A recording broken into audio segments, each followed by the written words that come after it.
এক দুই করতে করতে 3-4 ঘন্টা পার হয়ে যাচ্ছে। তখন আমার মনে হচ্ছে যে আমি নিঃশ্বাস হারিয়ে যাচ্ছে, আমার দম আটকে যাচ্ছে। আমি কি করব? আমি কিছু ভেবে পাচ্ছিলাম না। কি করব? কোথায় যাব? কোন সময় কোন জায়গায় কাটাবো? আমি খালি এগুলো ভাবতাম। আমি নিরুপায় হয়ে গেছিলাম। আমি কারো কাছে কোনো খোঁজখবর পাচ্ছিলাম না যে আমি কি করব? তো আমার লাইফ মনে হচ্ছিল যে আমার এখানেই মনে হয় শেষ হয়ে যাবে। তো আমি কাজ শেষ করার পরে আমার হাতে একটা 50,000 টাকার একটা বান্ডিল ধরাই দিল, দিয়ে বলতেছে যে, "দেখো, তুমি যে আমার সাথে 3-4-5 ঘন্টা কাটাইছো, এটা তোমার কাজের একটা মাইনে। তুমি এখানে প্রত্যেকদিন আসবা, আমার সাথে 2-3 ঘন্টা সময় দিয়ে যাবা, আর আমি যে তোমাদের যে গেস্ট ধরাই দেবো তাদের সাথে সময় দিবা। তুমি প্রত্যেকদিন আসা 50,000 টাকার একটা বান্ডিল নিয়ে যাবা।" আমার নাম খাদিজা, আমি আসছি আপনাদের মাঝে থেকে, বগুড়া থেকে যুক্ত, আমার জীবনের কিছু গল্প বলার জন্য। আসলে আমি একটা জায়গায় চাকরিতে গেছিলাম, আমার বাবা স্টুডেন্ট একটা কোম্পানিতে। তো সেখানে একটা হোটেলে আমি কাজ করতে গেছিলাম রাঁধুনি হিসাবে। তো রাঁধুনি হিসাবে কাজ করতে গেলে সেই জায়গায় দেখা যায় যে আমার সারাটা দিন বসায় রাখার পরে 2টা-3টা পর্যন্ত বসায় রাখার পরে বলতেছে, "তুমি কি করো? কোনো কাজ টাজ করতে পারো?" বললাম, "হ্যাঁ, আমি রান্না করতে পারি, বা আমার হালকা পাতলা কিছু পড়াশোনাও জানা আছে।" পরে বলছে যে, "তাহলে তার কোনো কথাই নাই, যেহেতু তোমার সব কিছু জানাশোনা আছে, সেক্ষেত্রে তুমি কাজ করতেই পারো।" বলার পরে বলতেছে, "আসো, তোমার জন্য আমি রান্নাঘর দেখাই দিই।" পরে রান্নাঘরে গেলাম। রান্নাঘরে যাওয়ার পরে সে আমার রান্নাঘরে না নিয়ে আপনি 3-4 ঘন্টা আমার কাজ করাইলো। সে এমনভাবে জোরজবরদস্ত করে আমার 3-4 ঘন্টা ধরে কাজ করাইতেছিল যে আমার খুব কষ্ট হচ্ছিল, আমার খুব দম বাড়ায় যাচ্ছিল। সে বলছে যে, "তুমি কষ্ট করো 2-3 ঘন্টা, তাহলে দেখবা তোমার হাতে আমি একটা জিনিস দিব, যেটা দেখতে পাইলে তুমি খুশি হয়ে যাবা।" তখন আমি বলতাম যে, "আমি এই কাজ করতে চাই না, আমি এখান থেকে চলে যেতে চাই, আমি এগুলো করতে চাই না।" তো সেক্ষেত্রে সে আমাকে ওখান থেকে বাড়াইতে দেয় না। বলছে যে, "না, তুমি এখান থেকে যাইতে পারবা না। কারণ এখানে তুমি আসছো তোমার ইচ্ছায় যাবে, আমাদের ইচ্ছায়।" নানান রকমের কথা কাটাকাটি করার পরে আমি কিছুতেই ওখান থেকে বাড়াতে পারতেছিলাম না। যখন 1-2 করতে করতে 3-4 ঘন্টা পার হয়ে যাচ্ছে, তখন আমার মনে হচ্ছে যে আমি নিঃশ্বাস হারিয়ে যাচ্ছে, আমার দম আটকে যাচ্ছে। আমি কি করব? আমি কিছু ভেবে পাচ্ছিলাম না। কি করব? কোথায় যাব? কোন সময় কোন জায়গায় কাটাবো? আমি খালি এগুলো ভাবতাম। আমি নিরুপায় হয়ে গেছিলাম। আমি কারো কাছে কোনো খোঁজখবর পাচ্ছিলাম না যে আমি কি করব? তো আমার লাইফ মনে হচ্ছিল যে আমার এখানেই মনে হয় শেষ হয়ে যাবে। তো আমি কাজ শেষ করার পরে আমার হাতে একটা 50,000 টাকার একটা বান্ডিল ধরাই দিল, দিয়ে বলতেছে যে, "দেখো, তুমি যে আমার সাথে 3-4-5 ঘন্টা কাটাইছো, এটা তোমার কাজের একটা মাইনে। তুমি এখানে প্রত্যেকদিন আসবা, আমার সাথে 2-3 ঘন্টা সময় দিয়ে যাবা, আর আমি যে তোমাদের যে গেস্ট ধরাই দেবো তাদের সাথে সময় দিবা।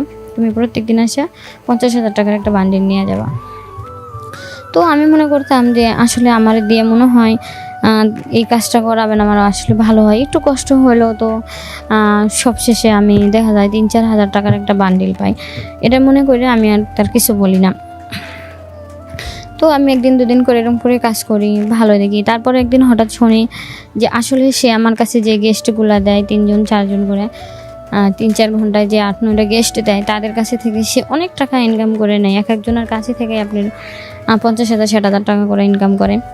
তো আর আমার এই 50,000 দেয়। তখন আমি ভাবলাম যে আমি এত কষ্ট করি, আর আমার কষ্টের টাকা সে রাখে।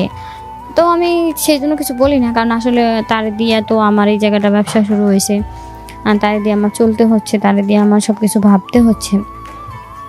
তো আমি পরে একদিন হঠাৎ করে বললাম যে, "আমি আপনার এখানে আর কাজ করতে চাই না, কারণ আমি এখন চলে যাব, আমার দেশে এলাকাতে চলে যাব।" পরে বলতেছে যে, "দেখো, তুমি এখান থেকে আরও কিছুদিন কাজ করো, 1-8 বছর কষ্ট করলে তুমি অনেক টাকার মালিক হয়ে যাবা, তখন তুমি বাড়িতে চলে যাও।" তখন আমি বলছি, "ঠিক আছে, আমাকে 50-50 যদি দেন তাহলে আমি এখানে থাকবো, কারণ আমি শুনছি যে আমার কাছে যারা আসে তারা আপনাদের অনেক টাকা দেয়।" তখন বলতেছে যে, "ঠিক আছে, তুমি যখন তাই চাও তাহলে তাই দিব তোমাকে। তোমার 4 ঘন্টার জায়গায় তুমি আরও 2 ঘন্টা সময় এখানে বেশি দিতে হবে।" বললাম যে, "ঠিক আছে, আমি তাই দেবো।" তো সেভাবে আমার দিন চলে যাচ্ছে, সময় চলে যাচ্ছে। কিন্তু আসলে আমি টাকা ইনকাম করতে করতে ভুলাই গেছিলাম, টাকায় কি আসলে মানুষের সম্মান দেয়? টাকায় কি মানুষের সব কিছু দেয়? দেয় না।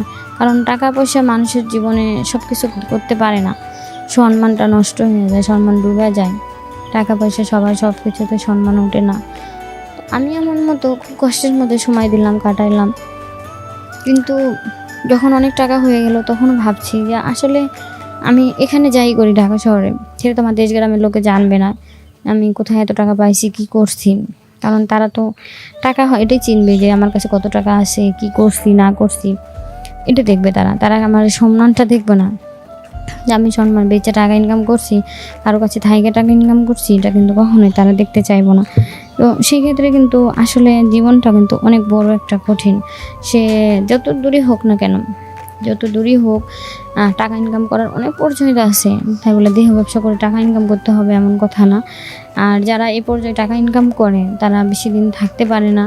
কারণ একটা জিনিস বুঝবেন, বিয়ের পরে যখন আপনি স্বামী আপনার কাছে যাবে, তখন যখন নিজের মনে থেকে এনজয় করতে না পারবে, রিল্যাক্স ফিল করতে না পারবে, তখন কিন্তু নিজের কাছে নিজে অপরাধী হয়ে যাবেন যে আমি আমার স্বামীকে সুখ দিতে পারতেছি না। কেমনে দিতে পারবেন? কারণ আপনি তো তার রিজিকের জিনিস, সুখের জিনিসটা তো আরেকজনের কাছে শেয়ার করে দিচ্ছেন।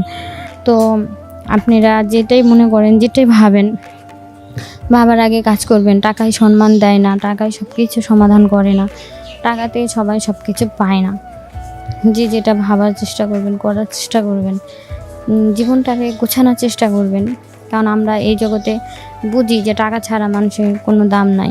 তারপরও বলি টাকার জন্য নিজের সম্মান হারাবেন না। সবাই সুন্দর থাকেন, ভালো থাকেন।